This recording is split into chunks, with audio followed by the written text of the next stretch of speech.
Aujourd'hui sur Force Dominante, imaginez, vous vous réveillez un matin ordinaire, le café chauffe, la radio murmure en fond, et dehors, les oiseaux chantent encore. Tout semble normal, tout semble calme, mais quelque part, à des milliers de kilomètres de chez vous, une décision vient d'être prise. Une décision qui va changer la planète pour toujours, pas seulement pour les humains, pour chaque arbre, pour chaque océan, pour chaque animal qui respire sur cette terre. La Troisième Guerre mondiale vient de commencer. Et ce que vous êtes sur le point d'entendre n'est pas une fiction. C'est une simulation basée sur des données scientifiques réelles, des données que les gouvernements connaissent, des données que les militaires étudient, et des données qui devraient vous glacer le sang. Vous savez ce qui est fascinant avec les guerres? On parle toujours des morts humains, des villes détruites, des familles brisées. Et c'est tragique, profondément tragique. Mais personne ne parle jamais de l'autre victime silencieuse. Celle qui ne peut pas crier, celle qui ne peut pas fuir, celle qui absorbe tout, en silence, jusqu'à ce qu'elle ne puisse plus. La nature, notre planète, le seul endroit dans l'univers connu où la vie existe. Et dans cette vidéo, on va vous montrer exactement ce qu'une guerre mondiale ferait à cette planète. Pas dans 100 ans, pas progressivement, mais en quelques semaines, en quelques mois, avec une précision scientifique qui va vous couper le souffle. Avant de continuer, laissez-moi vous poser une question. Et je veux que vous y pensiez vraiment. Si demain, les bombes commençaient à tomber sur les grandes capitales du monde, quel serait selon vous le premier écosystème à mourir? Les forêts? Les océans? L'atmosphère? Restez avec nous, parce que la réponse va vous surprendre, et elle va probablement changer votre façon de voir le monde pour toujours. On commence par une histoire vraie, pas de la Troisième Guerre mondiale, évidemment, mais d'une guerre que le monde a déjà vécue. Nous sommes en 1991. Le Koweït est en flammes. Les forces irakiennes, en retraitant, ont mis le feu à plus de 700 puits de pétrole. 700. Pensez-y une seconde. Les flammes montaient à plus de 100 mètres de hauteur. La fumée noire couvrait le ciel sur des milliers de kilomètres carrés. Le soleil disparaissait en plein milieu de la journée. Les températures locales chutaient de 10 degrés. Des pluies noires tombaient sur des pays voisins à des centaines de kilomètres de distance. Des animaux mouraient sans raison apparente. Des poissons remontaient à la surface des eaux du golfe Persique, morts par millions. Et ça, c'était 700 puits de pétrole, dans une seule région du monde, pour une guerre relativement limitée en termes géographiques. Maintenant, imaginez une guerre mondiale. Imaginez des centaines de conflits simultanés, des milliers de bombes, des armes chimiques, des armes nucléaires tactiques, des infrastructures industrielles détruites à travers les 5 continents, des forêts incendiées volontairement, des fleuves empoisonnés comme stratégie militaire, des océans traversés par des nappes de pétrole provenant de tankers coulés. Ce n'est plus une catastrophe localisée, c'est l'effondrement simultané de tous les systèmes naturels de la planète. Et c'est exactement ce que cette vidéo va décortiquer, couche par couche, avec des données scientifiques réelles, des exemples historiques et une simulation narrative qui va vous plonger au cœur de cette réalité terrifiante. Alors installez-vous confortablement. Ou pas, parce que ce que vous allez entendre dans les prochaines minutes est tout, sauf confortable. C'est la vérité sur ce que la guerre fait à notre planète. Et cette vérité, elle mérite d'être entendue, elle mérite d'être comprise. Parce que comprendre, c'est peut-être la seule arme que nous ayons contre l'impensable. Bienvenue dans la simulation la plus sombre que vous ayez jamais vue sur cette chaîne. Et si vous êtes nouveau ici, bienvenue. Vous êtes tombé sur la bonne vidéo au bon moment. Alors, revenons à la question posée au début. Quel est le premier écosystème à mourir dans une guerre mondiale? Beaucoup d'entre vous ont peut-être pensé aux forêts, d'autres aux océans. Mais la réponse, selon les scientifiques du Bulletin of the Atomic Scientists et du Stockholm International Peace Research Institute, c'est l'atmosphère. Et pas dans 100 ans, dans les premières heures, dans les premières 72 heures, suivant le début d'un conflit nucléaire ou d'une guerre industrielle totale, l'atmosphère commence à changer de façon irréversible. Et quand l'atmosphère change, tout change. Parce que l'atmosphère, c'est le système immunitaire de la planète. C'est le filtre qui nous protège du soleil. C'est la couverture qui maintient notre chaleur. C'est le transporteur d'eau qui alimente chaque rivière, chaque forêt, chaque champ sur Terre. Touchez à l'atmosphère et vous touchez à tout. Voici ce que les données scientifiques nous disent.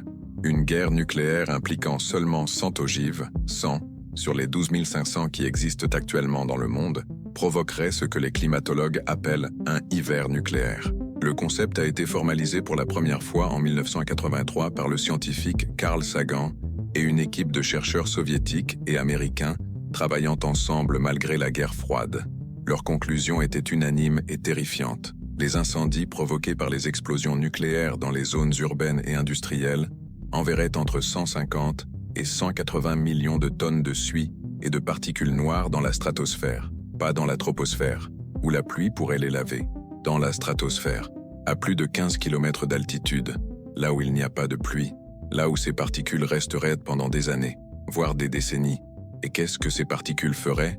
Elles bloqueraient le soleil, pas complètement, mais suffisamment pour réduire la lumière solaire atteignant la surface terrestre de 20 à 35%.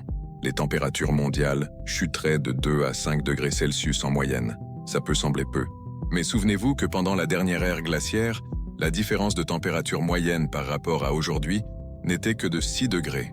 2 à 5 degrés de refroidissement moyen global, c'est une catastrophe agricole mondiale. Les saisons de croissance raccourciraient dramatiquement.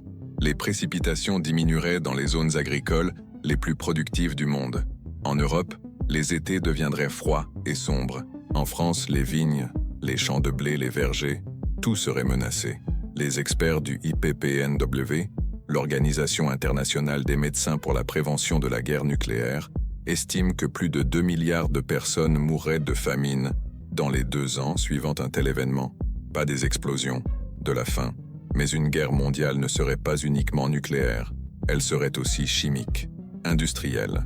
Les usines chimiques bombardées libèrent des nuages toxiques de chlore, d'ammoniac, de dioxine et de benzène. Les raffineries de pétrole en feu injectent des millions de tonnes de dioxyde de soufre et de monoxyde de carbone dans l'air. Les dépôts militaires explosent, libérant des composés organiques volatiles qui s'accumulent dans la troposphère. L'effet combiné serait une transformation chimique de l'atmosphère à une échelle jamais vue dans l'histoire humaine. Les pluies acides deviendraient la norme sur des continents entiers. Des pluies avec un pH aussi acide que du vinaigre, tombant sur des forêts, des rivières, des lacs et des sols agricoles, dissolvant les nutriments du sol, tuant les micro-organismes essentiels, acidifiant les eaux douces jusqu'à les rendre stériles. Et la couche d'ozone. Les explosions nucléaires libèrent d'énormes quantités d'oxyde d'azote qui réagissent chimiquement avec l'ozone stratosphérique et le détruisent.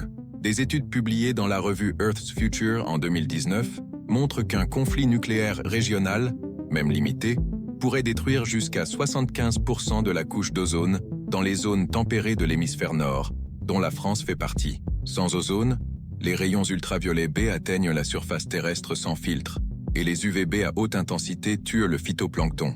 Ils détruisent les cultures agricoles. Ils provoquent des cancers de la peau en masse chez tous les animaux, y compris les humains. L'atmosphère ne serait plus notre allié. Elle deviendrait notre tombeau. Si l'atmosphère est le système immunitaire de la planète, alors les océans en sont le sang. Ils couvrent 71% de la surface terrestre. Ils absorbent 90% de l'excès de chaleur généré par les activités humaines. Ils produisent 50% de l'oxygène que vous respirez en ce moment. Et dans une guerre mondiale, ils deviendraient les premières victimes d'une contamination massive, lente et pratiquement irréversible. Voici pourquoi. Commençons par un fait qui va vous surprendre. La marine militaire mondiale possède actuellement plus de 150 sous-marins à propulsion nucléaire en service actif. Russie, États-Unis, France, Royaume-Uni, Chine, tous maintiennent des flottes sous-marines nucléaires. En cas de guerre mondiale totale, combien de ces sous-marins seraient coulés?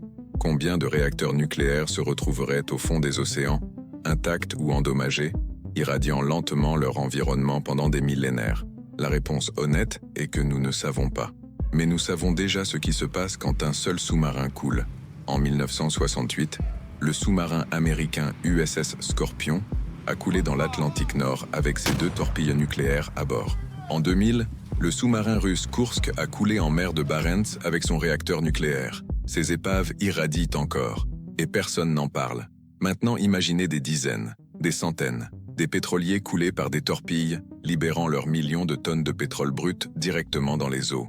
Des ports industriels détruits déversant des métaux lourds, du mercure, du plomb, du cadmium dans les estuaires. Des usines nucléaires côtières bombardées, et il y en a des dizaines en Europe et en Asie, libérant de l'eau radioactive directement dans la mer. L'océan ne serait pas simplement pollué, il serait systématiquement empoisonné par des milliers de sources simultanées sur tous ces bassins.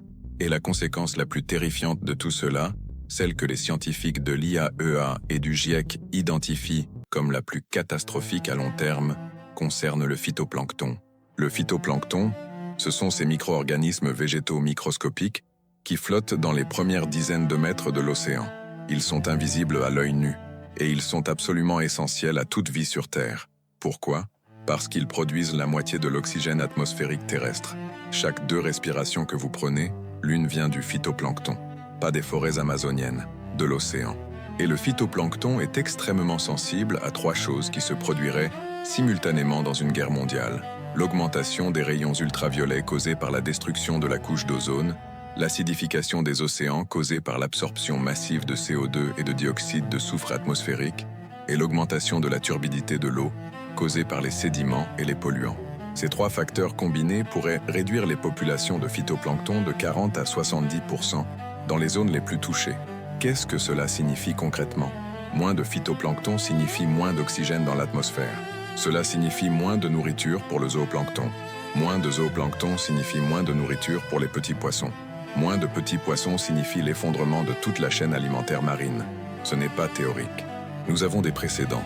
La zone morte du golfe du Mexique, créée uniquement par les engrais agricoles du Mississippi, mesure déjà 22 000 km² sans vie marine significative. Une guerre mondiale créerait des zones mortes sur des millions de kilomètres carrés simultanément, dans tous les océans, sans aucune possibilité de récupération à l'échelle humaine.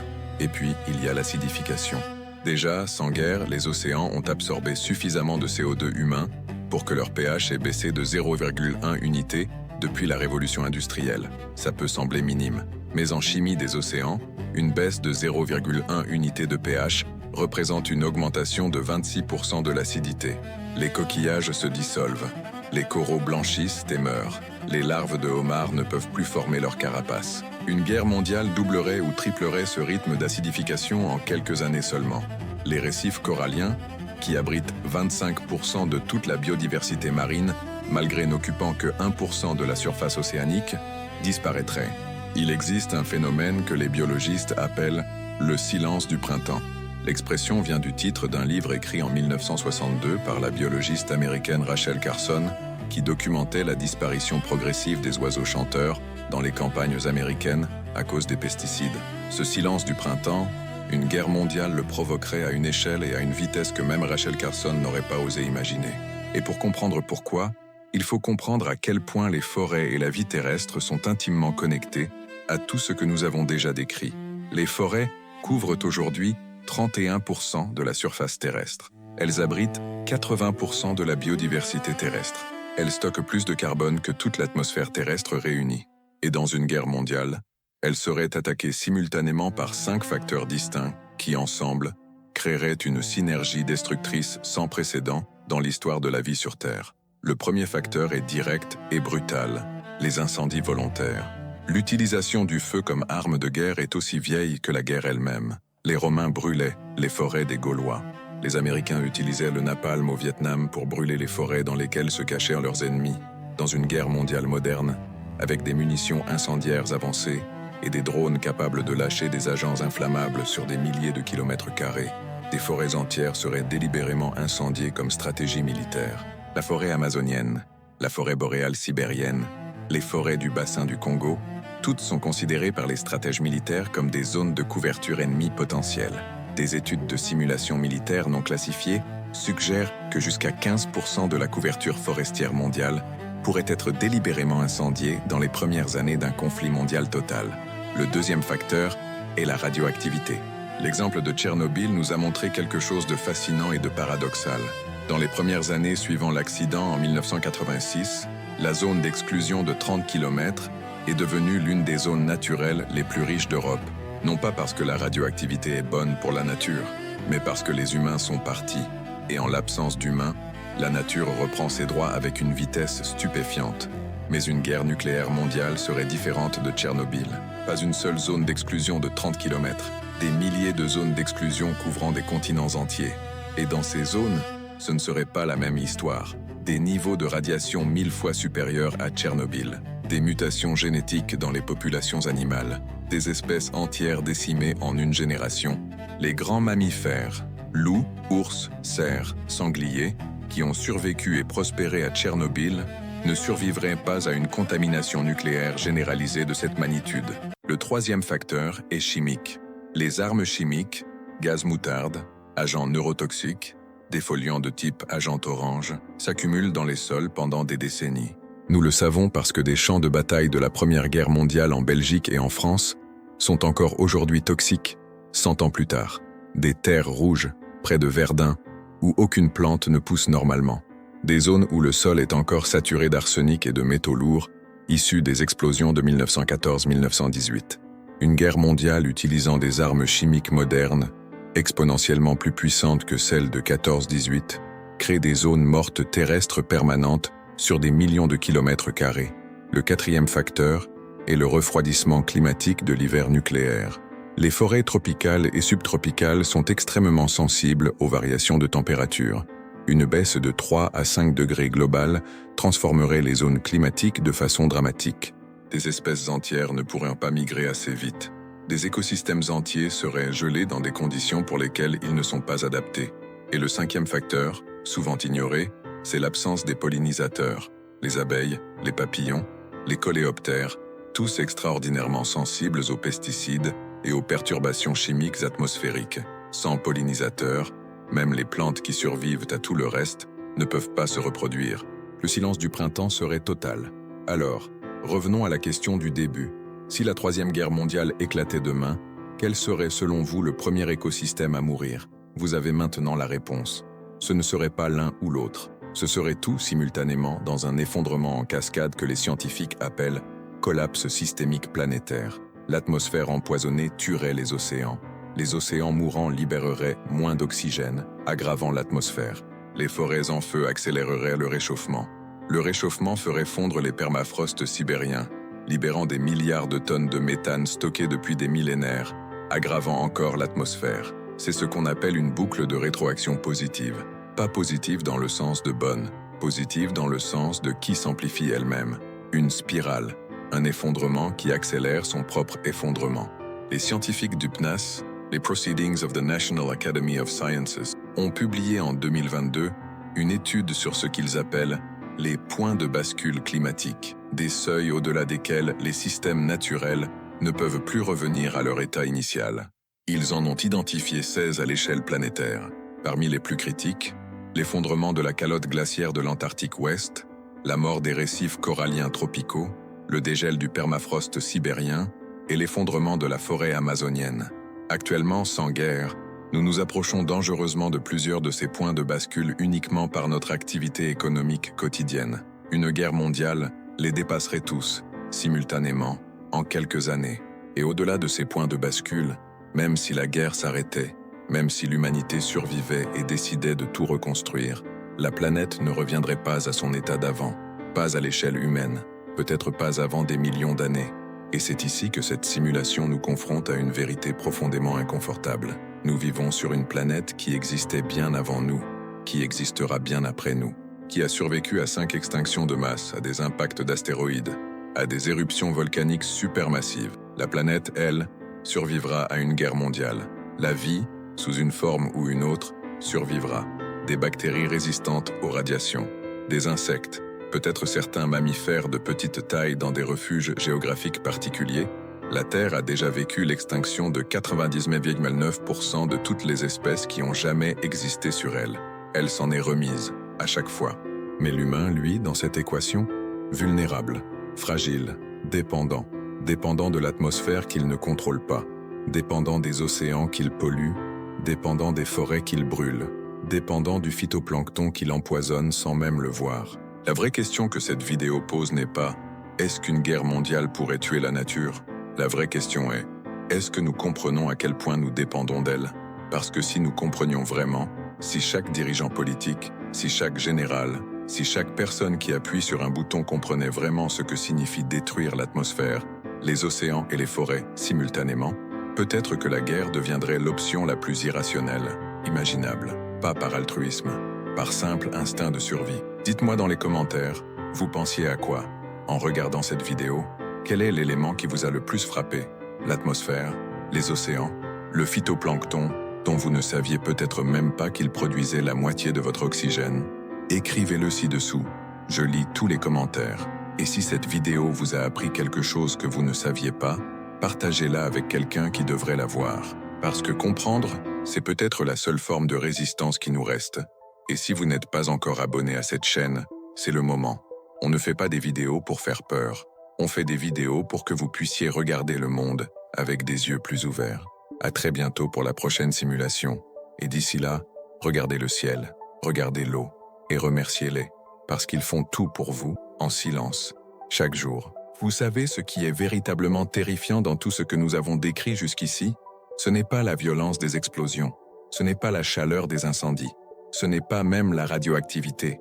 Ce qui est vraiment terrifiant, c'est quelque chose d'invisible, quelque chose que vous ne pouvez pas voir, que vous ne pouvez pas entendre et que vous ne pouvez pas fuir, peu importe où vous allez sur cette planète. C'est l'effondrement silencieux de la chaîne alimentaire mondiale. Et pour comprendre pourquoi c'est la conséquence la plus dévastatrice d'une guerre mondiale pour la nature, il faut d'abord comprendre ce qu'est réellement une chaîne alimentaire. Pas la version simplifiée que vous avez apprise à l'école primaire. La version réelle, la version complexe, la version qui devrait vous garder éveillé la nuit. La chaîne alimentaire terrestre et marine n'est pas une chaîne, c'est un réseau. Un réseau d'une complexité vertigineuse où chaque espèce, aussi petite et insignifiante qu'elle puisse paraître, joue un rôle irremplaçable. Les écologues appellent ça un réseau trophique. Et ce réseau a une propriété particulière que les ingénieurs connaissent bien dans d'autres contextes. Plus il est complexe, plus il est résilient jusqu'à un certain point. Mais au-delà de ce point, la complexité devient une faiblesse, parce que chaque connexion brisée en affaiblit plusieurs autres simultanément. Et dans une guerre mondiale, ce ne sont pas quelques connexions qui se brisent. C'est une avalanche de ruptures simultanées à tous les niveaux du réseau, depuis le bas vers le haut, depuis les micro-organismes jusqu'aux grands prédateurs. Commençons par le bas, les vers de terre. Vous avez bien entendu, les vers de terre. Il y a environ 1,4 million de vers de terre dans chaque acre de sol agricole sain. Ces créatures, que la plupart des gens considèrent comme insignifiantes, effectuent un travail d'une importance absolument capitale. Elles aèrent le sol, décomposent la matière organique, transportent les nutriments en profondeur et maintiennent la structure physique du sol qui permet aux racines de pousser. Sans vers de terre, la majorité des sols agricoles de la planète deviendraient compacts, imperméables et stériles en quelques années. Les pluies acides d'une guerre chimique et nucléaire tueraient les vers de terre en masse. Les sols bombardés perdent instantanément leur structure. Les températures aberrantes de l'hiver nucléaire gèleraient les couches superficielles du sol pendant des étés entiers. Et sans vers de terre, les bactéries et champignons décomposeurs, les micro-organismes qui recyclent les nutriments, perdent leur habitat et meurent également. Maintenant montés d'un niveau. Sans micro-organismes sains dans le sol, les plantes ne peuvent pas absorber les nutriments correctement même si le sol en contient. Les légumineuses, soja, pois, lentilles, haricots, dépendent de bactéries spécifiques dans leurs racines pour fixer l'azote atmosphérique. Sans ces bactéries, elles ne poussent pas. Et sans légumineuses, le sol s'appauvrit encore plus rapidement en azote, rendant la croissance de toute autre culture encore plus difficile. Montez encore d'un niveau. Sans plantes saines, les herbivores, lapins, cerfs, moutons, bovins, insectes phytophages, n'ont plus de nourriture. Leur population s'effondre. Et sans herbivores, les carnivores, loups, renards, rapaces, requins, n'ont plus de proie. Leur population s'effondre également, souvent plus rapidement parce que les grands prédateurs ont des cycles de reproduction plus longs et des besoins caloriques plus importants. Ce que les écologues ont découvert en étudiant des effondrements d'écosystèmes locaux, comme la disparition des loups de Yellowstone au début du XXe siècle, ou la surpêche des requins dans certaines zones côtières, c'est qu'un seul maillon manquant peut dérégler tout le réseau d'une façon parfois contre-intuitive et toujours irréversible à court terme. Quand les loups ont été réintroduits à Yellowstone en 1995, après 70 ans d'absence, leur seule présence a changé le comportement des cerfs, qui ont arrêté de brouter certaines zones, ce qui a permis aux arbres de repousser, ce qui a stabilisé les rives des rivières, ce qui a amélioré la qualité de l'eau. Un seul prédateur. Des effets en cascade sur tout l'écosystème. Imaginez maintenant retirer simultanément des milliers d'espèces à tous les niveaux du réseau trophique mondial. La cascade ne serait pas progressive, elle serait instantanée et irréversible. Il y a une ressource sur cette planète qui est à la fois la plus essentielle à toute forme de vie et la plus vulnérable dans un contexte de guerre. Non, ce n'est pas le pétrole, ce n'est pas l'uranium, c'est l'eau douce. Seulement 2,5% de toute l'eau de la planète est de l'eau douce. Et de ces 2,5%, environ 69% sont piégés dans les calottes glaciaires et les glaciers. Ce qui nous laisse moins de 1% de l'eau totale planétaire comme eau douce accessible, dans les rivières, les lacs et les aquifères souterrains. Et cette ressource infiniment précieuse et infiniment rare serait l'une des premières cibles stratégiques d'une guerre mondiale. Pas par accident, par stratégie délibérée. L'empoisonnement des sources d'eau comme stratégie de guerre n'est pas une invention moderne. Les Romains salaient les terres de Carthage pour les rendre stériles. Les armées médiévales jetèrent des cadavres dans les puits pour empoisonner les populations assiégées. Pendant la guerre du Vietnam, les États-Unis ont utilisé le programme Opération Ranch Hand pour détruire non seulement la végétation mais aussi contaminer les sources d'eau avec l'agent orange. Et dans les conflits contemporains, Syrie, Yémen, Ukraine, les infrastructures hydrauliques sont systématiquement ciblées, barrages détruits, stations de traitement bombardées, réservoirs contaminés, pas par erreur, parce que priver une population d'eau potable est l'une des stratégies militaires les plus efficaces et les plus rapides pour forcer une capitulation. Dans une guerre mondiale, cette tactique serait utilisée simultanément sur tous les fronts de combat, et les conséquences pour la nature seraient dévastatrices à un niveau que peu de gens imaginent. Voici pourquoi. Les aquifères, ces nappes phréatiques souterraines qui alimentent des milliards de personnes et d'écosystèmes, se rechargent extrêmement lentement. L'aquifère du Sahara, par exemple, contient de l'eau qui a été piégée il y a 10 000 ans pendant la dernière période humide. L'aquifère d'Ogallala, sous les grandes plaines américaines, se recharge à 1 cm par an, mais est pompé à des centaines de fois cette vitesse. Une contamination de ces aquifères par des produits chimiques de guerre, des métaux lourds issus des explosions ou de la radioactivité serait pratiquement définitive à l'échelle humaine. Mais l'impact sur la nature va encore plus loin. Les zones humides, marais, tourbières, deltas, mangroves, sont parmi les écosystèmes les plus productifs de la planète. Elles abritent 40% de toutes les espèces du monde, malgré ne couvrir que 6% de la surface terrestre. Elles filtrent l'eau, stockent le carbone, protègent les côtes, et servent de nurserie pour 80% des poissons d'eau douce commercialement importants en Europe. Et elles sont parmi les habitats les plus sensibles à la contamination chimique. Des études sur des zones humides contaminées par des activités industrielles en temps de paix montrent que leur récupération prend entre 50 et 200 ans, avec une intervention humaine active. Sans intervention, comme ce serait le cas pendant et après une guerre mondiale, elles ne récupèrent tout simplement pas. Pensez maintenant au fleuve Loire, au Rhin, au Rhône, à la Seine, ces fleuves qui traversent la France et l'Europe depuis des millénaires, qui ont vu naître des civilisations sur leurs rives, qui alimentent en eau des dizaines de millions de personnes et des milliers d'espèces. Dans une guerre mondiale, chacun de ces fleuves traverserait des zones industrielles bombardées, des champs de bataille chimiques, des zones de dépôts militaires détruits. Chacun d'eux deviendrait un vecteur de contamination, transportant les poisons vers l'aval, vers la mer, contaminant tout ce qu'il touche sur son passage. Les saumons de la Loire, une espèce dont la population a mis des décennies à se reconstituer après la dépollution du fleuve dans les années 1990, disparaîtraient définitivement. Les loutres, les castors, les hérons cendrés, toute la biodiversité fluviale européenne, patiemment reconstruite pendant 30 ans de politiques environnementales, effacée en quelques semaines. Et au-delà de la France, imaginez les grands fleuves du monde entier. L'Amazone, traversant des zones de conflit brésiliennes, le Gange traversant l'Inde en guerre, le Yangtze en Chine en guerre, le Mississippi traversant des États-Unis dévastés. Chacun de ces fleuves est une artère vitale d'un écosystème continental entier. Et dans une guerre mondiale, chacun d'eux deviendrait un vecteur de mort.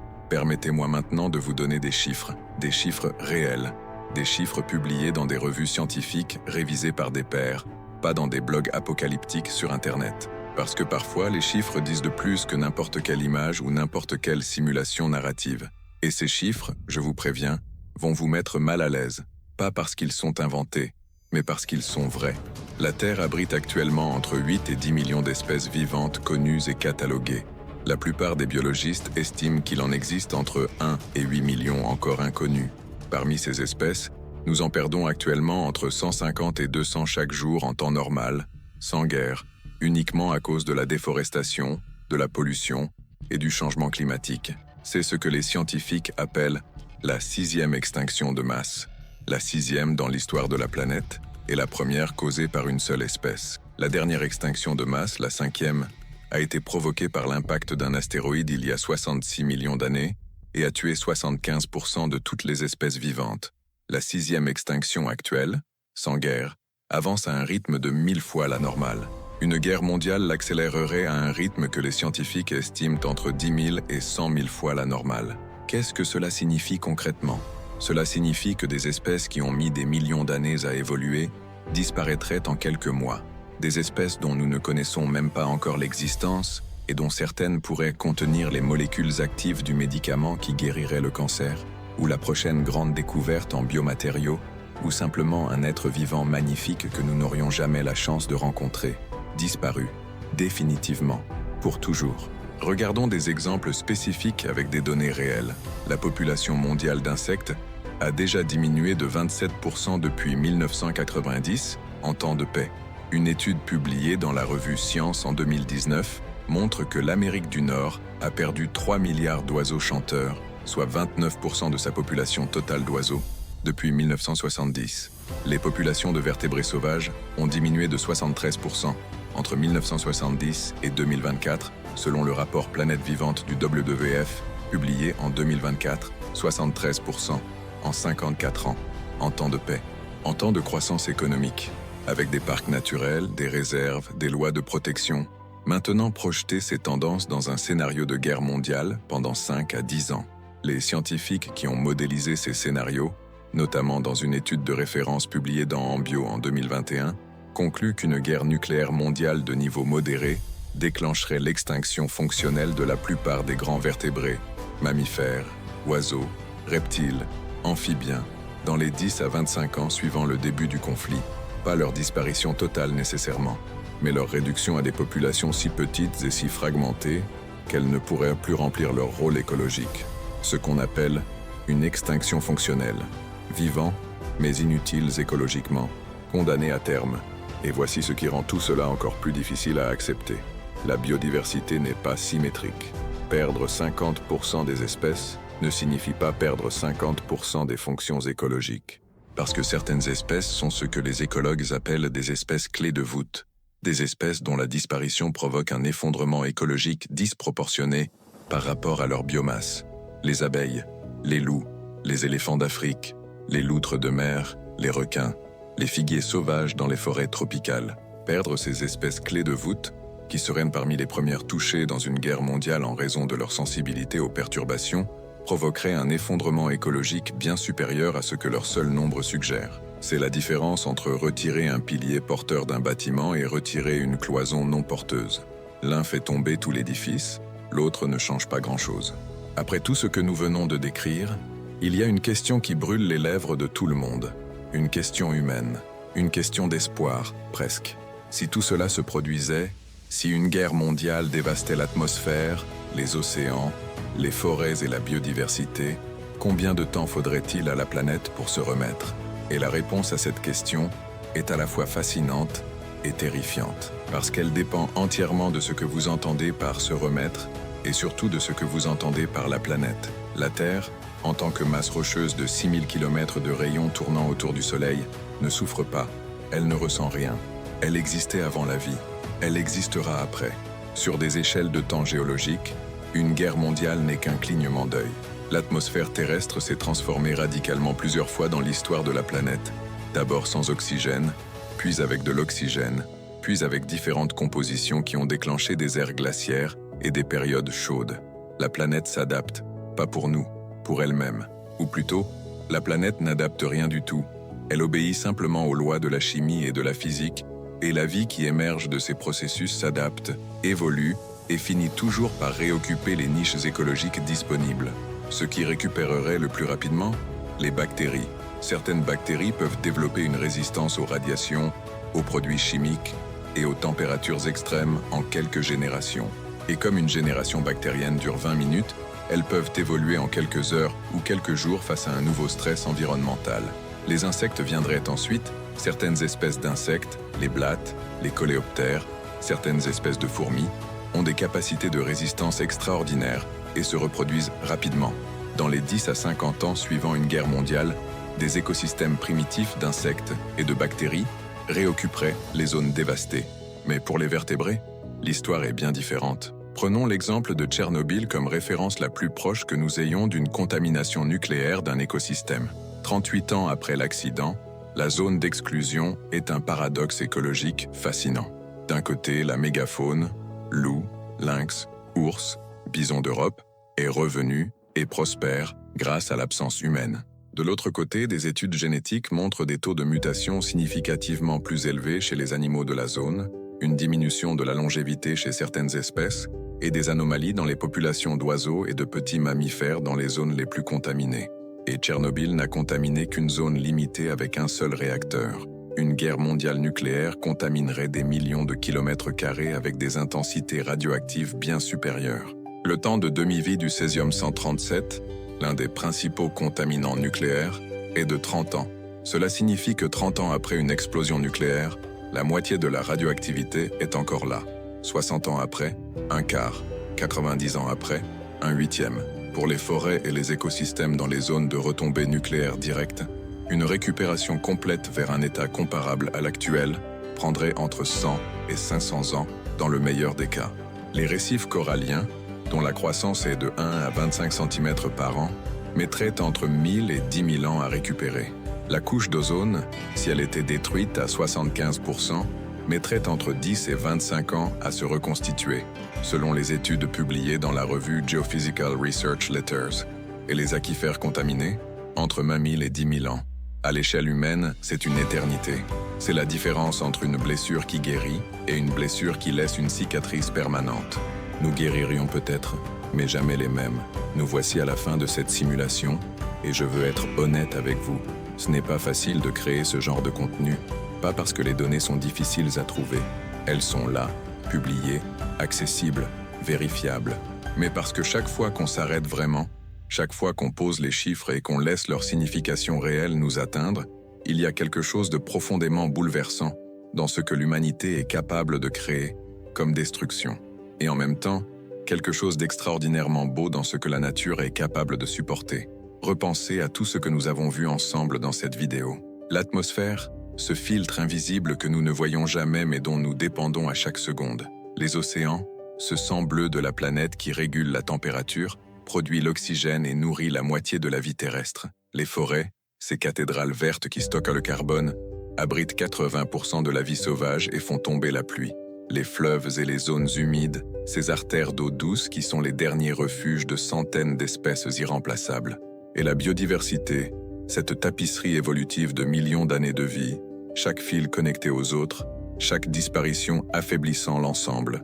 Tout cela existe. Maintenant, en ce moment, pendant que vous regardez cette vidéo, les abeilles butinent, les saumons remontent les rivières, le phytoplancton produit silencieusement la moitié de votre oxygène à la surface des océans, les vers de terre aèrent le sol sous vos pieds, les forêts respirent, c'est réel, c'est vivant, et c'est fragile d'une façon que notre quotidien ne nous permet pas vraiment de percevoir.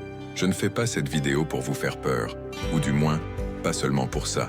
Je la fais parce que je crois sincèrement que la compréhension est la première étape de tout changement, et que des millions de personnes qui comprennent vraiment ce que la guerre ferait à notre planète, pas vaguement, pas théoriquement, mais viscéralement, avec des données, avec des images, avec une simulation minute par minute, constitue peut-être la force la plus puissante contre l'impensable, pas les armées, pas les politiciens, les personnes informées. Alors voici ce que je vous demande, pas grand-chose, juste deux choses.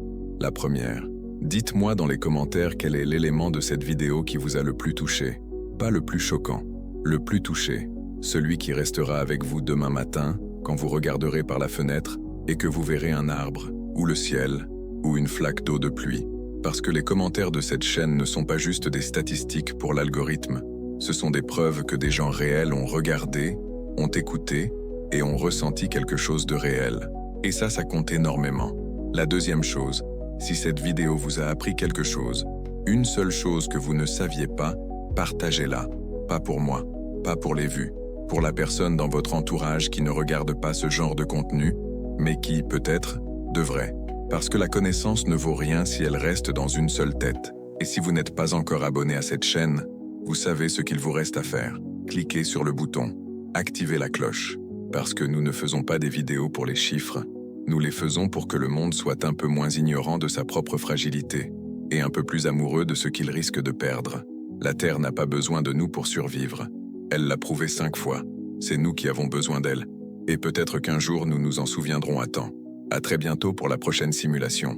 Prenez soin de vous et prenez soin de ceux qui vous entourent.